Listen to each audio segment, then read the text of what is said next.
E aí, Lelo, beleza, mano? Salve, mano, firmeza? Tô de boa, e você tá como? Tranquilidade. Cara, eu queria fazer uma pergunta pra você. Manda. Responda do fundo do seu coração. Quantos sentidos que o ser humano tem? Mano, falando assim de bate-pronto... Bate pronto. Caraca, sentido? De sentido, de sentir. O que você sente do mundo, assim, tá ligado? Sem o lado filosófico da coisa... Não, é o lado de corpo humano. Corpo humano, pode crer. Visão, audição... Boa. Olfato... Boa. Tato... Tá faltando um que você gosta muito. Porra, é comer, né, mano? É isso. Hambúrguer do Panchos. Não dá. É isso. Deram... Quanto que você falou? Ao todo? 5? 5. Boa. E se eu te disser que tem mais um? Deixa eu pensar aqui. O sexto sentido. O sexto sentido é o olho? Que tudo vê? Não faço ideia de qual que seja. E se eu te disser, mano, que tem 32 sentidos? Eu iria te pedir pra dar um exemplo de todos eles, mano. Então, eu tenho mais sentidos que o Homem-Aranha? Acho que não, porque ele tem um a mais que nós, né? Então ele tem 33. Aí fica muito injusto. Pensei que eu ia dormir bem hoje.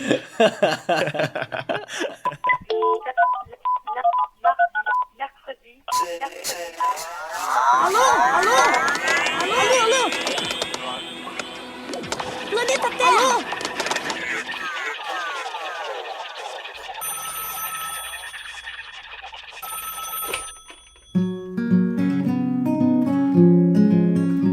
Alô, seja muito bem-vinda a mais um episódio do Alô Ciência. Eu sou o Lucas Andrade. Eu sou a Amanda. E eu sou a Camila. Esse episódio ele começou um pouquinho estranho, né? Começou com um áudio de uma conversa que eu tive com um amigo meu, Lelo, que é justamente pra gente começar essa conversa que a gente vai ter hoje sobre os super sentidos. Ou seja, os nossos 32 sentidos que a gente não explora, né? A gente não aprende na escola. E a gente vai explorar isso hoje aqui. Esse episódio ele é totalmente baseado no livro Super Sentidos, a ciência por trás dos nossos 32 sentidos e como utilizados. Ele é escrito pela Emma Young, uma jornalista renomada da área aí de ciências. E nós três, eu, Amanda e Camila, a gente leu esse livro e cada um escolheu um sentido novo que achou mais legal, que mais gostou e tem alguma história para contar sobre ele. A gente não vai contar histórias sobre audição, visão, esses sentidos que a gente já conhece do corpo humano. A gente vai explorar sentidos que eu tenho quase certeza que você não conhece, beleza? Eu trouxe uma história, a Camila trouxe uma e a Amanda trouxe outra. A minha é sobre como não sentir dor. Eu vou trazer 3 dicas de como não sentir dor. Amanda, qual vai ser a sua historinha aí pra galera? Eu vou falar de 2 sistemas que sem eles você não conseguiria nem levantar da cama. Eita. E Camila, qual é o seu? Vou falar de 3 sentidos e no final de contar essa história, eu gostaria que você aprendesse a como deixar o corpo tomar as melhores decisões por você. O corpo, sem a cabeça. Sem pensar. Sem a tomada de decisão consciente. Tipo, o corpo consegue fazer isso sem você perceber. Eu sou muito bom nisso, tomar decisões sem pensar, mas acho que não é isso, né?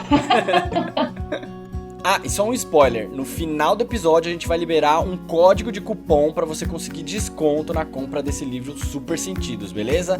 E esse código só vale até o dia 15 de outubro, então corre pra ouvir. Beleza, então bora pro nosso episódio.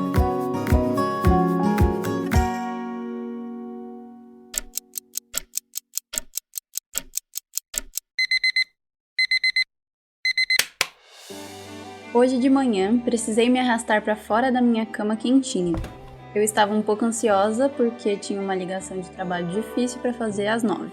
E desci a escada cambaleando, fui até a cozinha. Enquanto ligava a chaleira elétrica, estiquei a outra mão para pegar uma xícara na prateleira. Normalmente eu como mingau no café da manhã, mas eu estava morrendo de fome. Hoje o cardápio seria ovos e torrada, porém, primeiro o café. Joguei a água fervendo da chaleira na prensa francesa e, eu devia ter tomado mais cuidado. Esse é um trecho que a jornalista Emma Young descreve pra gente no começo do livro Super Sentidos. A partir dessa história, quais sentidos você acha que a Emma usou só no café da manhã? Tempinho pra você pensar. Eu já te adianto, ela fez 6 coisas que não tem nada a ver com os 5 sentidos que a gente conhece. Primeiro, ela sentiu calor. Isso acontece graças aos receptores que ela tem, e todos nós também, bem embaixo da pele e do corpo inteiro dela. E não tem nada a ver com o tato. Segundo, ela sentiu ansiedade. Isso vem da capacidade do cérebro dela de sentir os próprios batimentos cardíacos. Para você que gosta de palavrão, isso se chama interocepção cardíaca. Terceiro, ela desceu a escada cambaleando, sem precisar olhar para os pés enquanto corre. Isso acontece porque ela tem um senso de posição das partes do corpo dela. Um sentido de mapeamento corporal. Além disso, tem outro sentido que faz com que ela seja capaz de perceber a direção da força da gravidade. Isso graças ao aparelho vestibular, que fica dentro do ouvido interno dela. Ele tem o nome de aparelho, mas não é uma máquina, tá, gente? É um conjunto de órgãos. Quarto, ela também ligou a chaleira elétrica enquanto esticou o braço para pegar a xícara. E de novo, graças ao sentido de mapeamento corporal. Quinto, quando ela derrubou um pouco de água quente na mão, ela sentiu dor. Isso aconteceu graças aos sensores que ela tem na pele e no corpo todo, que manda informação de dor ao cérebro. Sexto e por último, ela estava faminta. E só soube disso graças a um sentido que faz com que ela perceba que o estômago tá vazio. É tudo isso só no café da manhã. E perceba uma coisa, eu não citei nenhum dos sentidos que a gente já conhece, que é o tato, olfato, paladar, visão e audição. Direto, a gente usa esses sentidos mais, digamos, desconhecidos. E é graças a eles que a gente levanta de manhã, que a gente faz amigos e inimigos, que a gente sabe o que a gente pode ou não pode comer, que a gente sabe onde estão as partes do nosso corpo, mesmo de olho fechado, e etc. Então, quais são todos os sentidos que o ser humano tem? Como a gente pode treinar e usar eles de maneira mais consciente? O que a gente seria capaz de fazer se a gente entendesse todos os sentidos do nosso corpo? Foi inclusive essa última pergunta que inspirou a Emma Young, que é uma premiada escritora e jornalista científica, a escrever esse livro Super Sentidos. Então, através das ondas sonoras desse podcast, que são detectadas pelo seu sistema auditivo, a gente te convida para uma viagem, para entender um pouco mais do que o nosso corpo é capaz.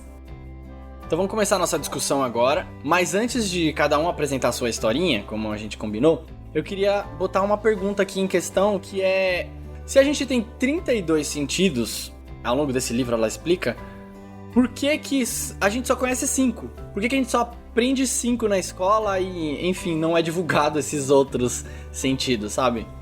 Também fiquei me questionando sobre isso. Mas daí quando a gente para pensar na estrutura do sistema escolar e ver quando que de fato a gente começa a aprender sobre os sentidos, porque os sentidos, eles fazem o quê, né? Você tomar mais... quando você toma mais propriedade sobre o seu corpo, você acaba aprendendo a descobrir melhor o mundo, certo? Então é importante para a criança já ter um maior domínio sobre esses sentidos.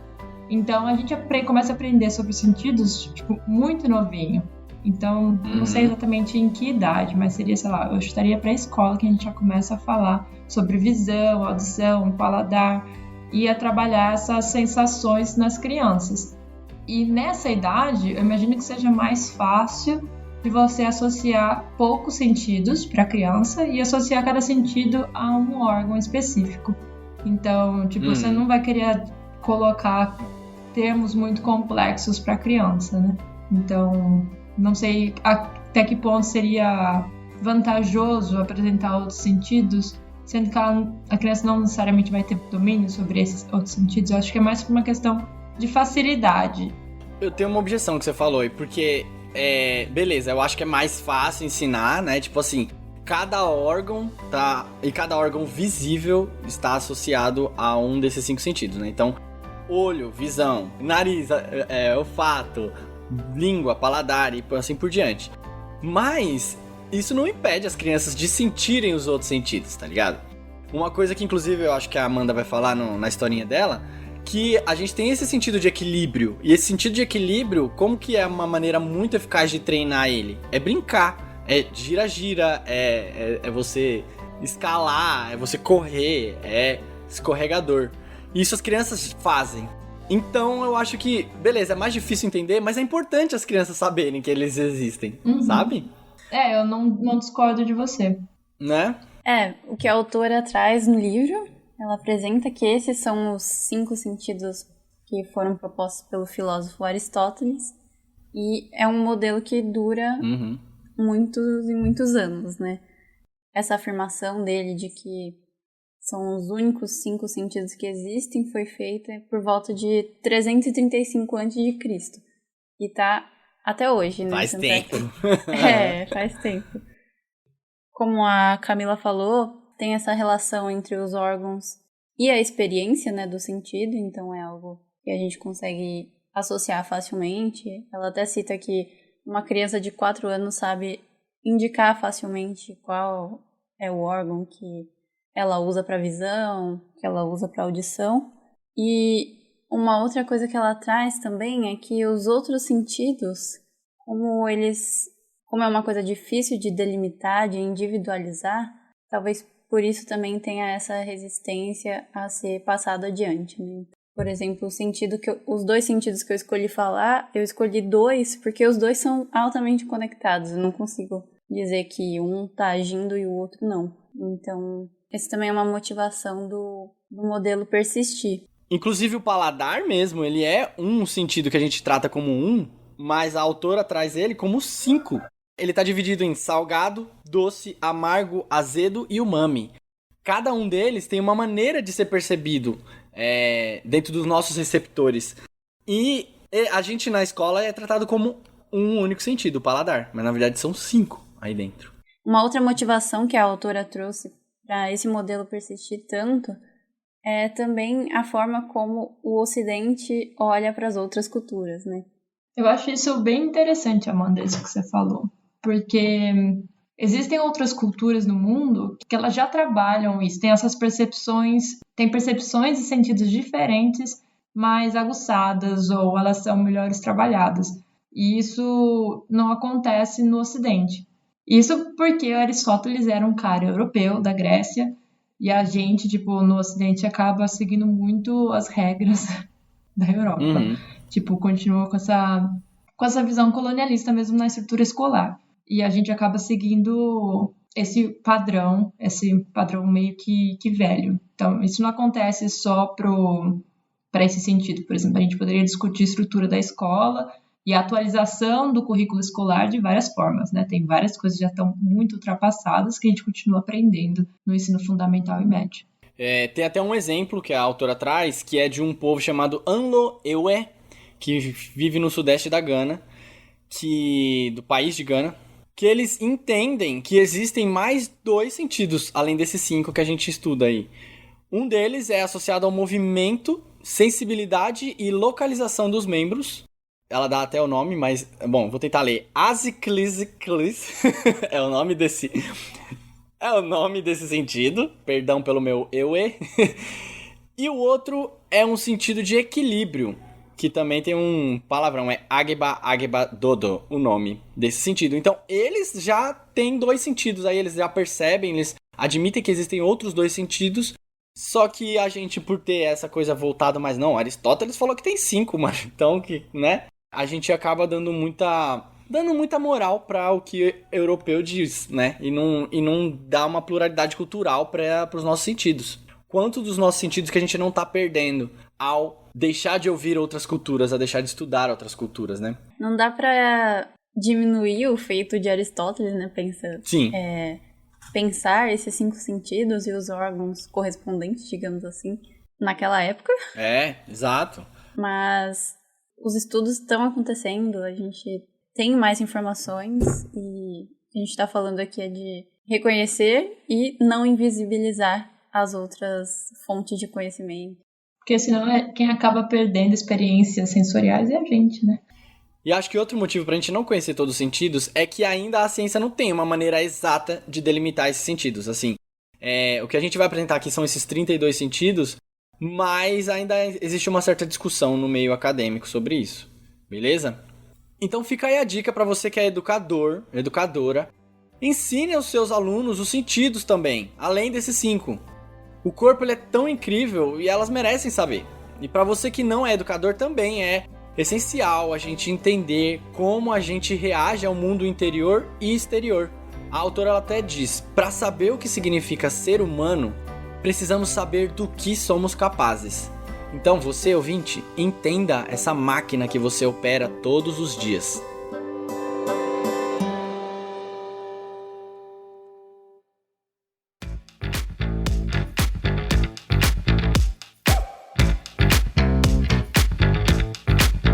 Então, cada um de nós, como eu disse, trouxe uma história que achou interessante. Amanda, você quer começar? Pode ser. O sentido que eu escolhi falar aqui é a propriocepção. É um nome meio chatinho, mas digamos que o apelido dele é mapeamento corporal.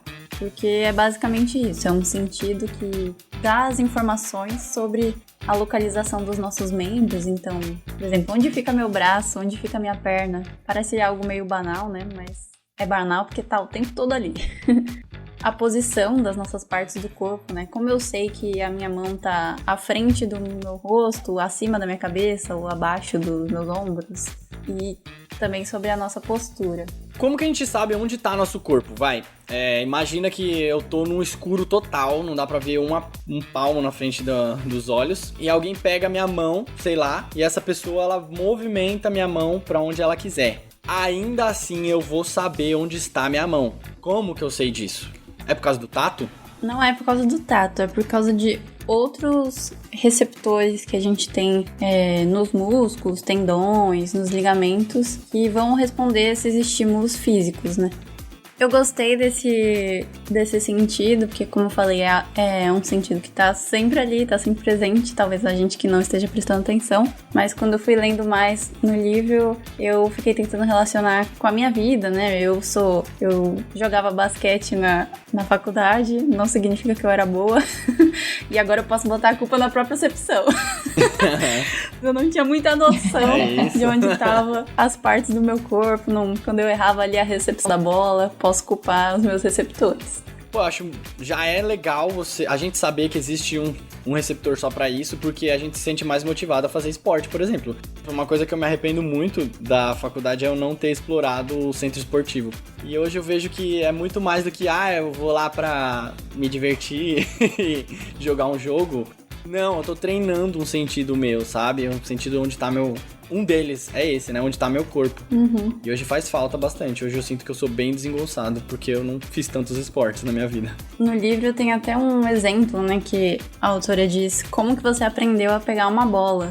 Então, por exemplo, um goleiro, quando ele vai receber uma bola, ele não vai ficar olhando para as mãos dele, né? Porque ele já sabe onde as mãos dele estão. Se estão próximas uma da outra, se estão longe uma da outra, se estão na frente do rosto, na frente do peito. Ele vai saber onde isso tá devido a esse sentido. Ele sabe onde tá cada parte do corpo dele. Então, o que é novo, o que é desconhecido é a bola. Então, eu achei isso muito legal. Boa. E ela traz até um caso de um cara que ele não tem esse sentido, né? Ou ele tem uma deficiência nesse sentido, certo? Ela conta a história de um jovem, o Ian Waterman, que aos 19 anos ele foi infectado por um vírus e o corpo dele reagiu de uma forma inesperada e até mesmo catastrófica. Então, o sistema imunológico dele, na tentativa de responder a esse vírus, de combater esse vírus, se voltou contra uma via neural que transmite informações sobre o tato e sobre a propriocepção. E aí ele ficou desorientado. Ele não chegou a ficar paralisado, ele perdeu o senso da atividade dos músculos. Ele não conseguia levantar, nem sentar, nem levantar um copo d'água, né? Porque o tato dele e a propriocepção do pescoço para baixo desapareceram. Mas ele ainda era capaz de sentir dor e temperatura. E tato também. Não, ele também perdeu o tato. Tato e a propriocepção abaixo do pescoço. Ah, tá. E aí, tipo, pra andar, ele tinha que prestar muita atenção, né? Tinha que ficar olhando pro pé. Isso. Ele não foi de uma hora pra outra, né? Ele teve muito tempo de treino pra conseguir melhorar um pouco essa situação. Porque os membros dele se mexiam de uma forma involuntária e acabava ou batendo em alguém ou derrubando os objetos em volta. Então ele levou 1 ano para aprender a levantar em segurança, né, sem derrubar ninguém ou qualquer coisa. E foram 3 anos para conseguir caminhar. E para fazer isso foi que nem o Lucas falou, sempre planejando os passos, né? Então ele teria que saber o que fazer, tendo em vista, sei lá, 2 metros, 2,5 metros de distância que ele ia percorrer. Os movimentos dele eram todos planejados. Pensa você ter que caminhar da sala para a cozinha da sua casa e ter que pensar exatamente onde você vai colocar sua perna, onde, enfim, como serão seus passos num trajeto curto, né? Uhum. Mano, tem até um exemplo daquele livro, chama O Homem que Confundiu Sua Mulher com o Chapéu. Lembra dele? A gente até citou num episódio, acho que foi de memória. Tem vários casos aí de um médico que conta vários casos bizarros, assim, que ele já presenciou. E um deles foi, tinha um paciente que ele tava numa maca, tava ali, enfim, numa situação, tava numa maca, e aí de repente o cara começava a cair. E tipo, ele caía, aí depois aí a enfermeira ia lá, botava ele de volta na maca, deitado, aí daqui a pouco ele, pum, caía de novo. Aí ela botava ele de novo, aí pum, caía de novo. Aí a moça falou assim, mano, o que tá acontecendo? Né? Senhor, você pode ficar, por favor, o que tá acontecendo? E aí ele fala, não, é que tá acontecendo é que tem uma perna bem aqui na minha maca. E quando eu jogo essa perna pra fora, eu acabo caindo junto. Eu não sei de quem que é essa perna. E aí ele fica nessa, de tentar... e essa perna que ele tá falando é a perna dele. Só que ele perdeu essa percepção de que a perna é dele. Nossa. Né? Então tem a ver. Exatamente. Aí não sei qual foi o porquê que ele tinha isso, mas ele não reconhecia aquela perna como dele, né? Então é muito louco isso, assim, de como que isso tá ligado a gente precisa entender que o meu corpo é meu e o que não é meu corpo, né? Uhum. E o senso de mapeamento corporal tem a ver com isso, né? Total. E é muito louco que o contrário também acontece, né? Existem casos de pessoas que sofreram amputação que elas continuam sentindo um membro, mesmo o membro não estando ali. Membro fantasma. Isso acontece porque a região do cérebro que sente aquele membro ainda existe. Você perdeu um membro, mas você não perdeu a região do cérebro que está percebendo, que percebia aquele membro, né? Então por isso que existe esse senso de, pô, ainda tem um membro aqui, eu tô sentindo ele ainda, apesar de ter perdido. Acho que com esses exemplos a gente pôde perceber que a propriocepção é fundamental para a vida, né? O exemplo do Ian é um exemplo claro de que ele perdeu esse sentido e, portanto, ele perdeu algo que é instintivo pra gente, que é saber a posição, não só a posição, mas a movimentação das partes do nosso corpo, né? Meio que ele não sabia onde ele terminava e onde o resto do mundo começava. Então, até você citou o caso desse cara aí, você falou que ele treinou durante anos e aí ele ficou melhorzinho, né? Não sei se ele ficou 100%. Então quer dizer que dá pra gente treinar isso? Até eu, assim, eu posso treinar minha propriocepção, meu mapeamento corporal, dá pra eu... Tem algum exercício assim? Sim, tem até exercícios na internet, né, de propriocepção, vídeos e tal, mas tem também um exemplo no livro, né, que ela traz um exemplo de uma bailarina, na verdade ela é diretora de uma companhia de balé em Londres, e ela pensou em uma técnica para melhorar o controle físico dela, que o balé é algo que exige, além de muito controle físico, muito equilíbrio, etc.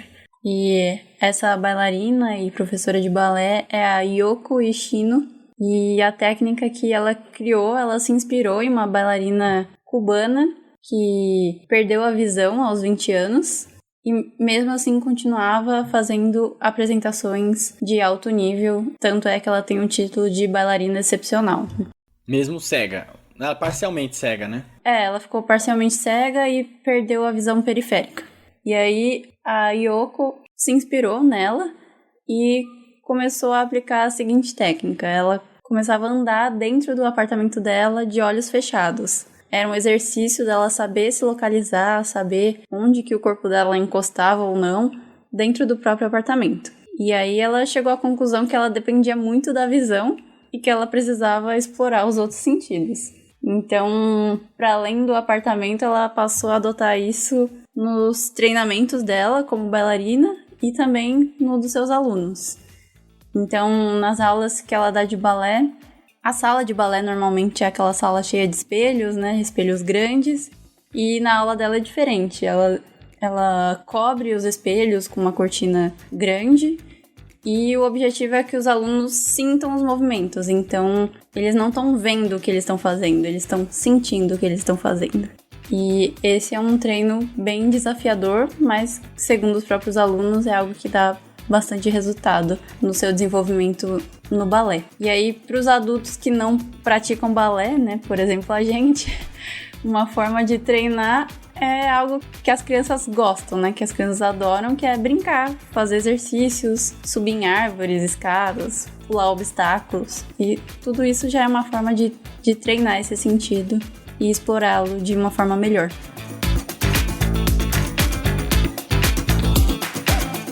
Mas agora acho que o Lucas ia trazer um sentido também, né, Lucas? Trouxe um sentido e também como não senti-lo. O sentido que eu trouxe é sobre dor. A gente tem aí receptores de dor ao longo de toda a nossa pele, dentro das superfícies do nosso corpo. Eles estão espalhados, tanto pela pele, órgão interno, músculo, ossos, juntas, até na membrana ao redor do cérebro e na medula espinhal. A gente tem esses receptores que a gente chama de nociceptores, que são receptores de vem de nocividade, né? Então são de danos. Eles percebem danos naquela região. E esses receptores são vários, mas basicamente eles sentem temperatura extrema, então quando a gente bota a mão ali na panela quente, substâncias químicas perigosas, então principalmente, por exemplo, um ácido ou uma soda cáustica, que ela é básica pra caramba, ele percebe essa diferença de pH, né, de acidez, e impactos mecânicos, como corte, esmagamento, aquela batida de dedinho no sofá, tudo isso eles percebem e passam essa informação para o cérebro. O mecanismo que acontece essa percepção de dor ainda está sendo investigado, mas o que a gente sabe é que ao receber algum tipo de dano, as células que recebeu uma batida, um corte, elas liberam uma substância química e essa substância química ela é captada por esses receptores, esses nociceptores que eu disse. E esses nociceptores, eles mandam uma informação para o cérebro que pode também causar reações imunológicas. Ou os dois. Tipo, isso explica muito por que fica inchado quando a gente bate. Porque esse nociceptor, ele dedurou. Ó, aconteceu alguma coisa errada que essas células aqui, elas receberam uma batida, um corte. Então, eles chamam participantes do nosso sistema imunológico para chegar lá e resolver esse problema. Por isso que a inflamação, o inchaço é um processo de inflamação que a gente teve naquele local de dor. E por que eu trouxe isso? Assim, eu comecei essa ideia de falar sobre dor a partir de uma história que, inclusive, a autora traz no livro, de um cara chamado David Livingstone. Ele é uma figura histórica, ele foi um explorador e ativista abolicionista, e ele conta num livro dele, que é o livro Viagens Missionárias e Pesquisas na África do Sul, que em 1843 ele estava na África do Sul e aí ele é atacado por um leão. Ele estava tentando caçar o bicho e tal. E aí ele foi atacado por esse leão e esse leão deu 11 mordidas no braço dele. E ele não sentiu nenhuma dor. Não na hora. Depois ele sentiu. Mas na hora ele não sentiu nenhuma dor. Ele até fala que ele queria guardar esse caos aí pra contar quando ele tivesse mais velho, só pros filhos dele. Mas ele falou, preciso contar. Eu não senti nenhuma dor nessa mordida. Então, o que aconteceu com esse cara ao não sentir dor? Eu já vi casos também de pessoas que tomaram tiro e não sentiram dor na hora. Pessoas que sofreram um acidente em fábrica, sabe? Tipo esmagamento e, não sente, na hora não. Muita gente fala que isso tá ligado à adrenalina e tal, mas assim, o que acontece é... E aí já vai pra minha primeira dica de como não sentir dor. O que aconteceu com o Livingstone foi mais ou menos duas coisas aí. Primeiro, o cérebro dele mandou um sentido de fuga ou luta. Especificamente a parte que a gente chama de amígdala. Falou assim, mano, emergência. É um comportamento que a gente tem de fuga ou luta. E isso faz com que o nosso coração, dentre outras reações do nosso corpo, o nosso coração ele fique mais rápido, né? Ele acelere o batimento cardíaco. E a aceleração de batimento cardíaco tá ligado com você sentir menos dor. Essa é a primeira coisa que aconteceu, fuga e luta. Mas o que tá ligado com a dica que eu quero dar é... Ele não estava focado na dor, ele não estava focado na mordida naquele momento. Porque o que acontece? Quando você não presta atenção naquela dor, ela tende a ser menos dolorosa. E aí eu queria citar uma pesquisa da Universidade de Sheffield Hallam, lá do Reino Unido. Essa universidade, eles elaboraram 2 jogos de realidade virtual, aqueles jogos que a gente bota um óculosinho, para as pessoas jogarem enquanto ocorrem trocas de ataduras em pacientes de queimaduras graves. Imagina, tem até uma paciente que ela queimou a perna muito bad, assim, com água quente, tava hiper doloroso. Só que enquanto ela jogava esse jogo, ela não sentia dor. Tem até o relato aqui, abre aspas. Como você não olha para o curativo enquanto ele é trocado, você não pensa nisso. Eu tinha uma parte de queimadura muito ruim, sensível demais, mas enquanto eu estava na realidade virtual, eu nem me mexi, não senti nada. Olha que doido. Então a primeira dica é, foque em outra coisa, que a dor pode passar. E eu acho que tem muita gente fazendo isso na hora de tomar a vacina. Ah, é? O que eu mais vejo é gente tomando a vacina. É importante tomar vacina, não se esqueça. Uhum. Mas aí olhando pro outro lado, na hora de tirar a fotinha. Eu fiz isso. Existem pessoas que trocam dor por outra, né? E eu lembro até do episódio do House, que ele sente tanta dor na perna que ele pega um martelo e dá na mão dele, assim, pra eles prestar atenção em outra coisa. Não façam isso, tá, gente? Mas é isso, focar em outra coisa tem resultados reais de que a dor, ela diminui. Aí eu fiquei pensando, né, se o cara tava sendo, né, esse Livingstone, ele tava sendo atacado por um leão. No que ele e focou? ele não prestou atenção. Pensa no maluco focado, velho. Ele pensou nos boletos, assim, ai, vai chegar. Não, mas assim, se você pensar evolutivamente, faz sentido isso. Porque assim, tem dor, a gente precisa sentir dor pra saber como é que tá nosso corpo. Tanto que tem gente que tem algumas doenças, né, algumas condições genéticas que não sente dor. E essas pessoas, elas morrem mais cedo. Correm perigo, né? Correm perigo. Porque imagina, você tem uma hemorragia interna, você não vai sentir aquilo. Você tem um joelho quebrado, você vai ficar andando com o joelho quebrado, você não vai perceber, até você cair, né? Isso é importante pra gente. Mas quando a dor é muito, muito intensa, talvez ela bloqueie a gente, ela paralise a gente pra situações que a gente precisa agir, tá ligado? Essa foi a situação desse Livingstone. Ele precisava agir, ele tava focado em, mano, como que eu vou tirar esse leão de cima de mim, sabe? E essa é a reação de fuga e luta também, tá dentro dessa reação. A gente precisa reagir antes de sentir a dor. Uma colher de chá que a senhora evolução deu pra gente. A gente não sente dor imediatamente. Depois ele sentiu muita dor. Vai. Outra dica que eu vou dar pra não sentir dor. A segunda dica, anota aí. Mude a sua expectativa. Então, espere. Acredite que aquela dor não vai doer. Porque quando a gente espera que alguma coisa vai doer muito, o nosso cérebro, ele, entre aspas, ele liga os sinais dos sensores de dano. E ele faz tudo doer muito mais. Muitos sentidos nossos, eles trabalham com expectativa. Inclusive, a gente consegue, por exemplo, se você acredita que você vai enxergar uma coisa no escuro, você vai ver aquilo. Então, a sua visão, ela trabalha com expectativa. E os sensores de dor também trabalham com expectativa. Como eu disse, se você acreditar que vai doer muito, vai doer muito. Vou botar um link no post de estudos que colocam isso, assim, que as pessoas acreditam que vai doer determinada coisa, dói muito mais do que normalmente dói. Mas você pode fazer o contrário. Você pode acreditar que a sua dor vai passar. E ela passa, ela diminui. O nosso cérebro, ele libera, a gente tem analgésicos naturais, que a gente chama de opioides endógenos, de dentro do nosso corpo mesmo. E ele ameniza o sinal dos sensores de dor e diminui a dor. E isso, inclusive, até explica o efeito placebo, né? Então, se você acreditar que uma coisa não vai doer ou uma dor vai diminuir, ele vai doer menos. A gente fez até um episódio só sobre efeito placebo, que é muito bom, inclusive. Eu até tava lendo nisso e lembrei, nada a ver, né? Mas assim, eu lembrei do Frei Galvão. Vocês lembram desse cara? Não faço ideia.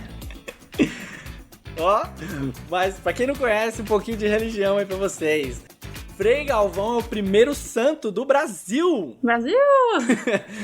Bota a música do Brasil! Brasil!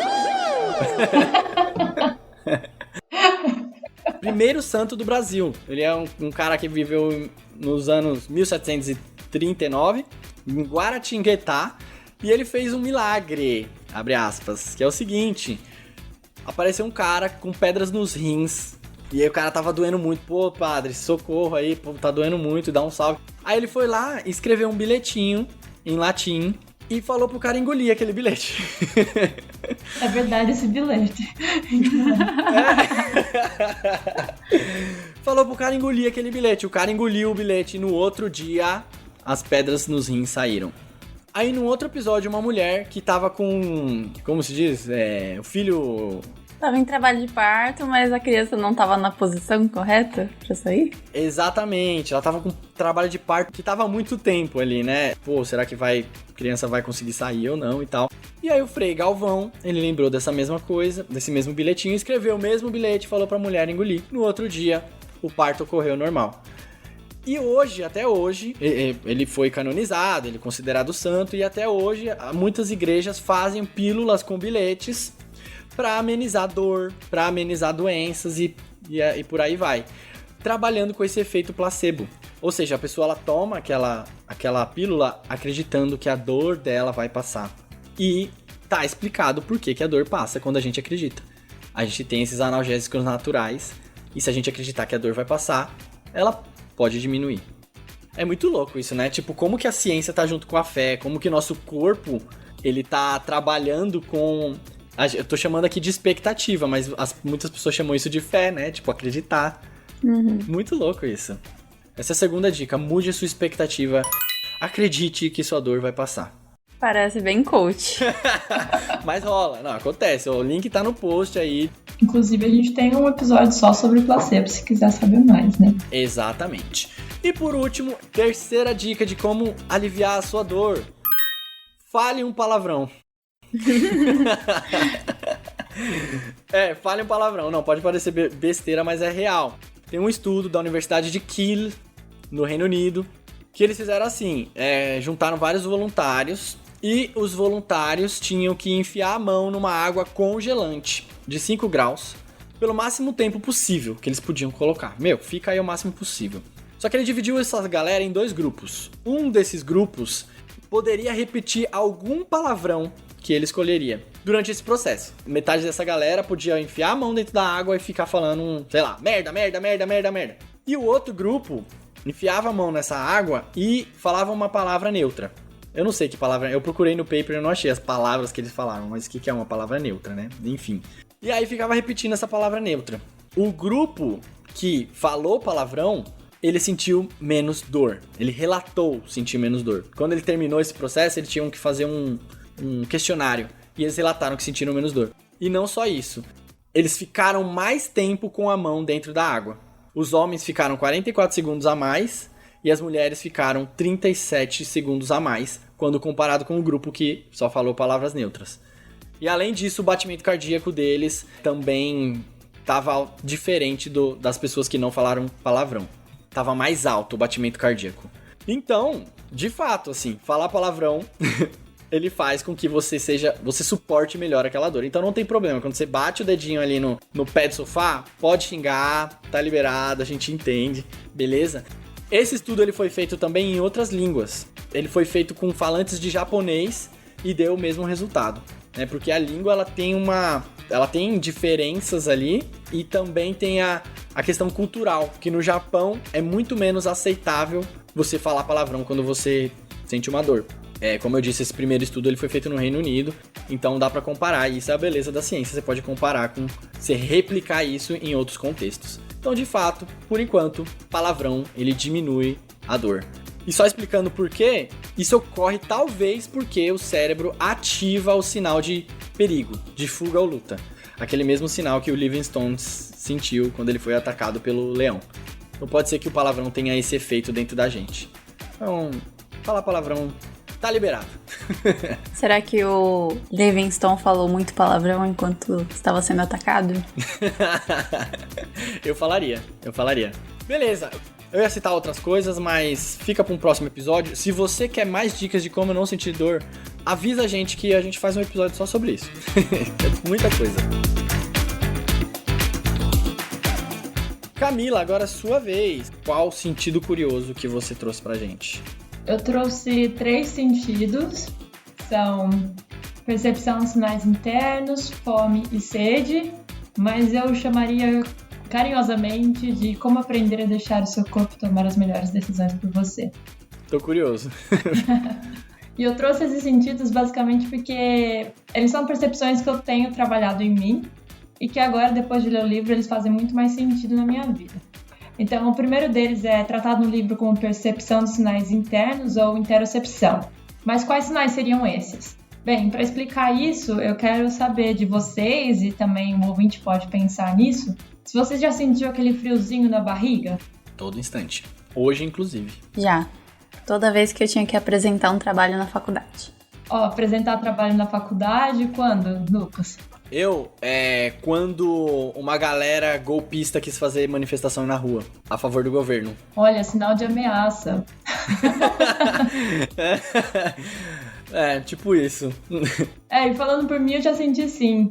E eu sinto também quando eu tô ansiosa, com medo, expectativa de fazer algo que é muito importante, pra mim, pelo menos. Uhum. Isso tem a ver com essa situação de ameaça, de fato, e na real ela não precisa ser uma ameaça em si, tipo, não necessariamente você vai morrer. Mas é como o corpo interpreta o que tá acontecendo, que é esse sinal de fuga ou luta que o Lucas também mencionou na percepção do sentido da dor. Só queria que o meu corpo entendesse. É só um slide, cara. Não vai morrer.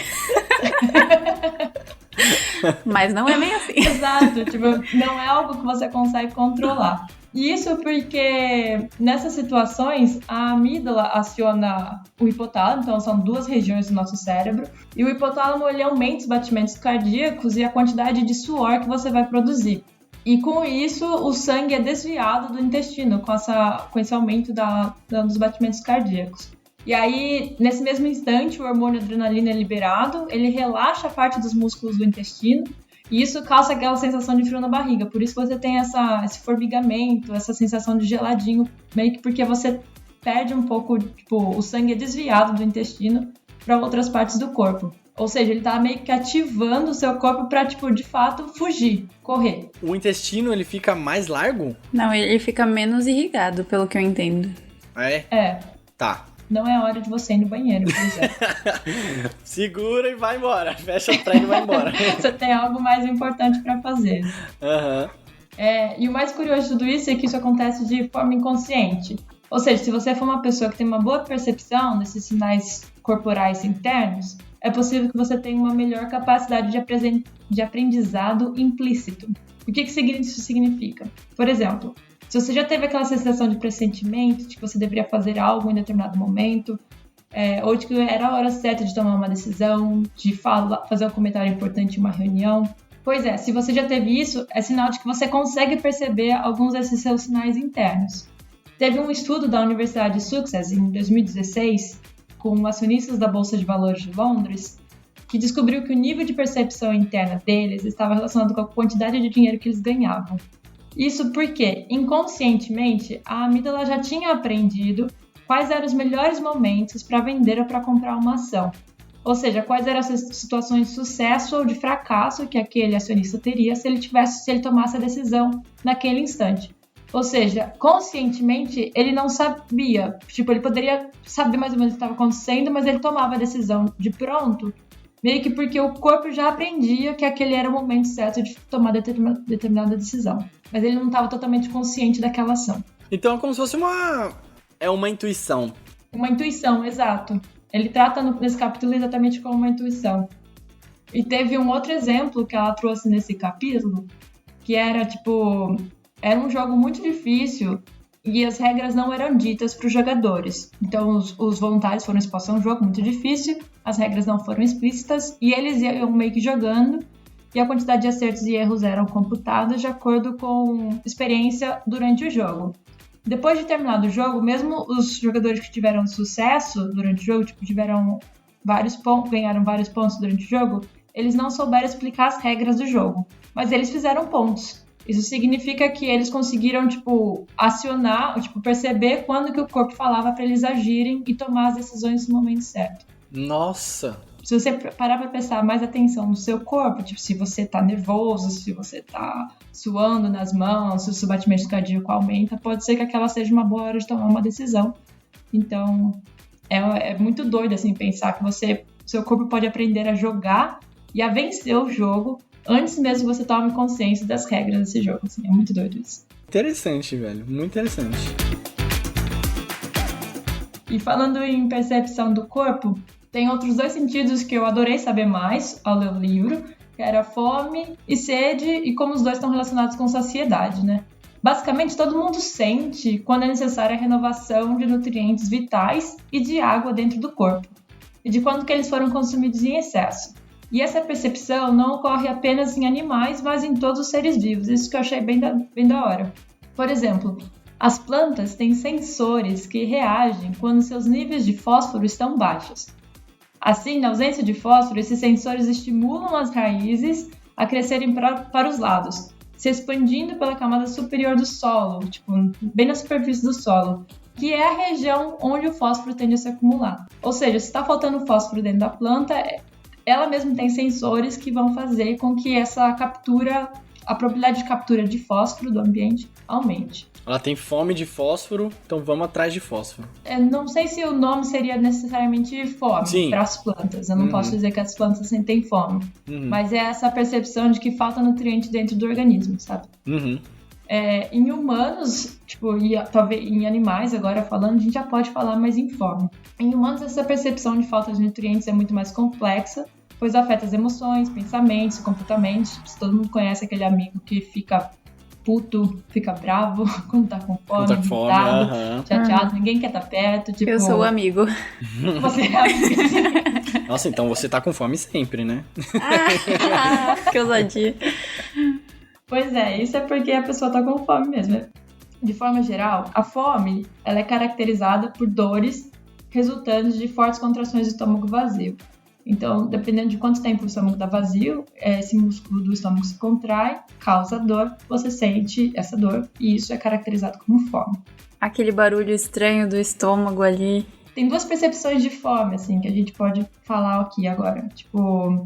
A primeira que é quando a dor de fome não é necessariamente esse barulho que a gente sente, esse estômago roncar, né? A dor de fome é quando as pessoas estão numa condição de subnutrição a longo período de tempo. Então, essa é, de fato, dor, assim, as pessoas sentem dor. E no mundo, são 820 milhões de pessoas que sabem bem o que é isso. E vale ressaltar que no Brasil, o Brasil acabou de retornar para o mapa da fome da ONU, e atualmente, em 2021, a gente está com 19 milhões de pessoas nessas condições. Mas eu acho que o que a Amanda estava se referindo, nesse caso, não é essa condição de fome, né? Não, eu pensei numa coisa mais do dia, né? Mas você tá falando da fome real. Isso. Essa sensação do estômago roncar é o que a gente chama de sensação de fome, não de fome de fato. E a sensação de fome, segundo o livro, é um estado mental, que pode, não só mental, né? Porque tem reações físicas do estômago, mas de forma geral, ela pode acontecer mesmo que seu corpo não precise de nutrientes. E aí tem diversos fatores que podem afetar essa sensação de fome. Por exemplo, fatores externos, como o tamanho do prato mesmo. Se você pegar um prato muito grande e colocar um pouquinho de comida, você vai pensar que você vai precisar de comer mais, assim. Você meio que se baseia pelo tamanho do prato. Por isso que restaurantes têm pratos grandes, prestem atenção. Restaurantes self-service, o buffet que você pesa por quilo, sabe? Os pratos geralmente são, uma bandeja, né? Pra você justamente perder um pouco dessa percepção de fome que você tem, você acaba colocando mais no seu prato que você poderia comer. É sempre cabe mais, tem um prato aqui, cabe sempre mais. E, inclusive, no livro, ela cita um exemplo que fizeram com lagartos. Lagartos também sentem isso. De acordo com o recipiente, eles comem mais ou menos. Muito louco, velho. E tem outro fator externo, que é o valor nutricional da refeição. Então, não é só necessariamente calorias, sabe? Porque, por exemplo, muito, instrutor fitness e essas instagramers, influenciadores, eles meio que tentam falar, pra você emagrecer, você tem que ter déficit calórico. Então, você tem que comer menos calorias do que o seu corpo vai gastar. Só que você acaba sentindo fome. Isso porque, às vezes, não é só uma questão calórica, né? Você sente fome também por conta do valor nutricional do prato. Então, determinados nutrientes vão te saciar mais do que outros. Isso também interfere. É um fator externo que pode interferir na sua fome e saciedade. E tem também fatores internos, tipo sensibilidade estomacal, quanto que você consegue sentir que o seu estômago está cheio, por exemplo. Então, Às vezes você come, mas você come na frente da TV, por exemplo. E aí você não tá prestando atenção nem no que você tá comendo, nem como o seu corpo tá reagindo ao que você tá comendo. E aí você come o prato inteiro e você não se sente saciado. Enquanto que se você comer prestando mais atenção naquilo que você come, que eles chamam, tipo, tudo é mindfulness agora, né? Mas é, tipo, esse mindfulness, tipo, durante a refeição. E tem uma outra dica que ela dá pra você perceber um pouco melhor, que é, ou se você quiser não comer tanto, é imaginar a saciedade. De acordo com o livro, tiveram estudos em que os participantes, em que eles tiveram que imaginar que eles estavam saciados, eles sentiram menos fome e eles comeram menos do que os participantes que não foram estimulados a pensar que eles estavam saciados. Então a expectativa também opera sobre a fome. Sim, eu acho que é porque, acho que isso interfere inclusive quando a gente vai em rodízio, ou pelo menos ia em rodízio antes de pandemia. Tipo, você já ia na expectativa de, cara, eu quero comer o mundo. E aí você de fato conseguia comer muito, e mais do que no seu dia normal, né? Nossa, eu tô aprendendo tanta coisa disso, de acreditar mais em mim, né? Particularmente eu achei esses pontos também bem curiosos, porque eu tenho o hábito de comer rápido. Isso faz com que eu preste menos atenção nos meus sinais de saciedade e acabe comendo mais do que o meu corpo precisa. E a gente come assistindo coisa, né? Muita gente não consegue comer sem assistir alguma outra coisa junto, sabe? Ou sem mexer no celular. Parece que comer é uma coisa secundária. Não, presta atenção no prato, sente o cheiro, percebe, né? Que tem muito a ver com saciedade. Isso porque no Brasil a gente ainda tem uma boa cultura alimentar, né? O hábito de sentar à mesa, porque essa cultura de fast food é justamente isso que eles fazem. Tipo, comer de pé, comer rápido, você tem que produzir, você tem que trabalhar. E, tipo, você acaba se desconectando de você mesmo, assim. E aí você consome mais, você, sei lá, vai comer mais fast food no final, você gasta mais dinheiro. E é mais ou menos isso que eles querem mesmo, né? Eu acho que, por último, assim, a percepção que eu queria trazer, e é uma das que eu mais tenho dificuldade, percepção de sede. Isso porque muitas vezes eu chego a confundir sede com fome, e quando na verdade meu corpo estava só pedindo água e eu acabo comendo pensando que eu estava com fome. Essa percepção de sede acontece porque o corpo está constantemente monitorando a quantidade de sais, de partículas que a gente tem dissolvidas no sangue. Então, por exemplo, quando o hipotálamo detecta que a concentração de partículas no sangue, em especial de sódio, está alta, é uma sinalização para os rins eliminarem menos água na urina. E aí acontece que se retém, então, mais água no sangue. E aí isso desencadeia a sensação de sede. Depois de beber água, até essa concentração toda no sangue se estabilizar, pode levar até 10 minutos. Porém, logo depois de beber água, a gente já para de sentir sede instantaneamente. E por que isso acontece, né?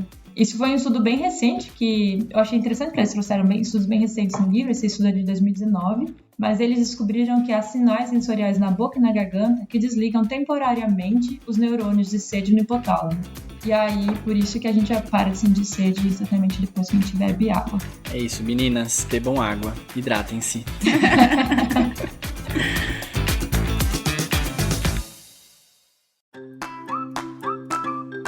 Bom, a gente citou alguns dos sentidos aqui, mas eu acho que é válido a gente falar rapidamente aqui quais são os 32 sentidos. Então, anota aí. Primeiro, visão. São dois. A visão que vê as cores e a outra visão que tem a sensação da luz. Terceiro, a audição. Quarto, o olfato. Beleza, nada novo até aí. Agora, o paladar. São 5 paladares. Salgado, doce, amargo, azedo e umami. Umami é o gostinho de Ajinomoto. Vai comer Ajinomoto. Ou não coma, porque faz mal. Tato, são 3. Sensação de pressão, vibração e contato suave. Aí já estamos no número 12. Coceira. Coceira, que não é tato, não é dor, é coceira, beleza? Sensação de dor, temos 3, que é temperaturas perigosas, substâncias químicas perigosas e danos mecânicos, como eu falei. Agora estamos já 16. Temperatura, sentimos frio e sentimos calor. São 2 aí novas. Mapeamento do corpo, como a Amanda falou. Sentidos de orientação, que são 3. Rotação da cabeça em 3 dimensões.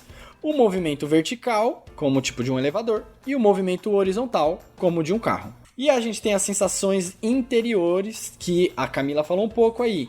Que são as de batimento cardíaco, pressão sanguínea, dióxido de carbono no sangue, oxigênio no sangue, estiramento pulmonar, pH do líquido cefalorraquidiano, bem específico, E aí já temos 28, agora segue adiante com os sentidos viscerais, que são os sentidos de fome e sede. Pressão osmótica coloidal, que indica quanta água preciosa existe dentro do corpo. Preenchimento do estômago, preenchimento da bexiga e preenchimento do reto. Deram 32. E vejam que nenhum desses a gente falou sobre percepção de espíritos, tá bom?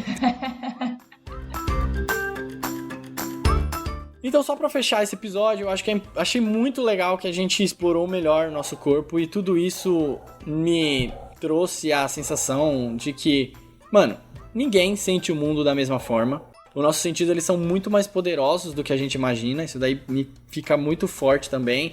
Depois que eu leio esse livro, eu saí andando na rua falando, meu, quais outros sentidos eu tô usando nesse momento, sabe? Tentar explorar e... A gente só olha pra esses 5, e principalmente pra visão. A gente dá muito valor pra visão. Vamos trabalhar os outros sentidos. E fica aí o nosso convite, que se você gostou desse episódio, a gente recomenda muito esse livro Super Sentidos. Esse episódio é um oferecimento desses Super Sentidos, aí transparência pra vocês. E é um livro que ele vai te guiar numa jornada por todos os sentidos e vai revelar curiosidades que você nunca imaginou. E se você quer saber mais, a gente vai te dar um mimo, ouvinte. Se você se interessou por esse livro Super Sentidos, a gente vai te dar 20% de desconto na compra. Para você fazer isso, basta você entrar lá no site do Grupo Editorial Record, que é www.record.com.br. O Record é com D mudo, beleza? E lá você procura o livro Super Sentidos. Coloca no seu carrinho. O link direto tá no nosso post, inclusive, na descrição do podcast também. E lá vai ter um campo para você digitar o cupom de desconto. Aí você digita Alô Ciência, tudo junto, sem acento. Aí você consegue o seu desconto de 20% na compra, beleza? E detalhe importante, esse cupom só é válido até dia 15 do 10. 15 de outubro, beleza? Então corre lá para garantir a sua cópia e ter papos muito mais interessantes e conhecer o seu corpo e todos os sentidos que ele tem. E calma que tem mais novidade ainda. Além disso, acesse o nosso Instagram que a gente vai sortear esse livro. Fica de olho lá, segue a gente no @alociência, certo? Finalmente vamos para o nosso quadro de recomendações, que é o nosso disco de ouro. Sobe a vinheta! Antes de começar o disco de ouro, aquele recadinho básico, se você gosta desse...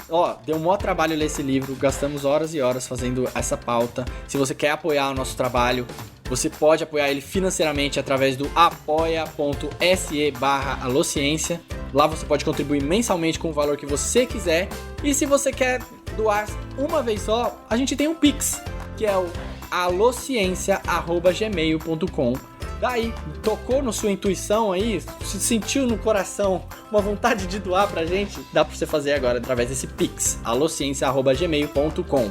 Você pode também entrar pelo patreon.com/alociência, ou se você não tá com dinheiro no momento, você pode apoiar a gente dando um like lá no iTunes, nos agregadores, ou recomendando pra quem você sabe que vai gostar desse episódio. A gente tá em todas as redes sociais, e se você quer falar com a gente, manda um e-mail para esse mesmo e-mail que eu disse agora. Tudo isso e muito mais você pode encontrar no nosso site alociência.com.br. Agora bora pro disco de ouro. Quem quer começar? A minha dica tem um pouco a ver com a nova temporada do podcast 37 Graus. Eu sempre recomendo, né? Todas as vezes que eu apareço tem alguma coisa do 37. Mas as meninas lançaram a nova temporada agora e chama Na Esquina da Realidade. E aí tem 2 episódios, que é parte 1 e parte 2. Eu ouvi, por enquanto, a parte 1. E vai falar sobre falsas memórias. Então tem a ver porque a gente tá falando de percepções, né? Percepções de situações. Nós vamos falar de percepções de crimes, de acidentes, de testemunhos. Eu achei uma coisa muito legal e saí questionando muito a minha percepção da realidade, né? Como o Lucas falou no episódio, ninguém percebe o mundo da mesma forma. E aí eu achei que a história que elas contam tá muito legal por causa disso. Faz você se questionar sobre as suas memórias, sobre como você percebe a realidade e como isso muda ao longo do tempo, né? Então, ouçam 37 Graus. Eu quero recomendar uma série do Netflix que é sobre meditação guiada, já que a gente tá falando aqui sobre estar presente, sentir o corpo inteiro. Chama Headspace Meditação Guiada. Pra quem quer começar, é excelente, porque assim, são 21 minutos e meio que a metade ele dá uma explicada e depois uma prática. Então é ideal pra você ouvir aí antes de dormir ou ao acordar. E os episódios tem alguns mais focados, né? O primeiro é como começar a meditar. E aí depois, como se apaixonar pela vida. Olha que lindo. Irmãos, como lidar com o estresse, irmão? Você que tá atribulado.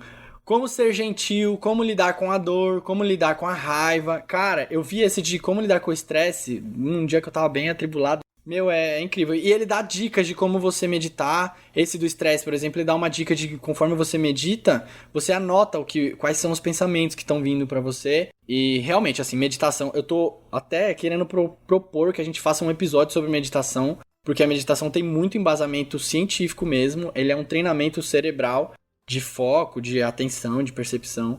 E, enfim, não é balela, sabe? Não é papo de coach, não. Enfim, Headspace Meditação Guiada. E Camilinha, qual é a sua recomendação do Disco de Ouro? A minha recomendação veio um pouco das minhas experiências desse último final de semana. Primeiro, ontem, não sei se faz sentido contar isso, mas a universidade aqui, ela elaborou uma degustação de chás. E eu nunca fui muito tomar chá e, nunca fui numa degustação de chá, sabe? Nunca vi isso na minha vida. Aí eu fui, fiquei curiosa e fui. E, cara, foi bem interessante, assim, não eram muitos chás, mas eu acho que é uma boa, assim, só se expor mais a degustar coisas diferentes. Tomem chá, vai no mercado, compra um chás aí que você nunca ouviu falar. E pode ser uma experiência gostosa. Mas daí também você divide o preço com os amiguinhos, porque se for ruim, você não toma tudo sozinho. Ganhei esse final de semana uma cultura de fungo e bactéria para fazer kombucha em casa. E kombucha é geralmente muito cara no mercado. E eu tô aprendendo a fazer kombucha, então seguindo os vídeos do YouTube, seguindo, vários tutoriais na internet. E se tiver oportunidade aí, acho que fica a dica também, porque eu acho gostoso, mas não tomo sempre porque eu acho caro. É isso. Bom, fechamos por aqui, gente. A gente quer agradecer você, quem prestou seus ouvidos para ouvir esse podcast. Fica de novo a nossa recomendação desse livro, Super Sentidos. Se você gostou desse episódio, avisa a gente pra gente fazer mais episódios sobre livros, certo? E é isso. Muito obrigado. Até a próxima ou quando tivermos mais fichas. Beijos!